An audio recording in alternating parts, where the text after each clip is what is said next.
چیه؟ بابایی تو قول رو گاگالیلی بخری. چی؟ آیفون 17 پرو مکس. اون قاقالیلی؟ بله بحث نکن. چرا نباید بحث کنم؟ چون قول دادی به خب گفتم به چه شرطی؟ یادم نیست. یادت نیست. که فوش دادم. خب بعدش چی شد؟ فوش دادم. به کی فوش دادی؟ دختر همسایه شلتم بود. عمرن تو درست بگی. حالا بریم بخریم. کجا بریم؟ بیرون. فقط یه شرط داره. باشه قبول. خب من که هنوز شرطم رو نگفتم. دارید بگردم. قربونت برم. باشه بذار بیا فقط یه چیزی. چی؟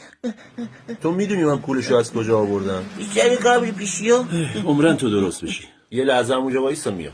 باشه. خب کجا بود؟ پدستگی رو پاتو. به کی داری فوش میدی؟ بابای پسر بهم فوش داد. وای از دست تو آخر دیوونه میشم. برو گم شه بابا. یا اونجا جلد میدم بابا. باز چی میگی به مردم؟ هیچی داشتم آدرس سریعتر برم بهتر. آدرس چی میدادی تو؟ هیچی. بدو. بیا بریم. بیا بگیرش بیا.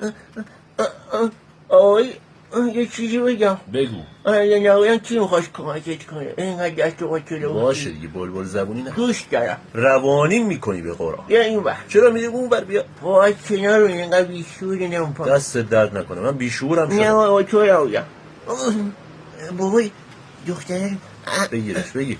بابا بگیدی اونقدر چشترون نباش. بابا بگم پولش از کجا آوردی؟ آها اون یه کانال تلگرامیه سیگنال رایگان انداختیش. خسته شدم تو بگو. یه کانال تلگرامی سیگنال رایگان میده.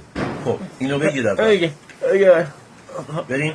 تو بگو سیگنال های پرسود میده.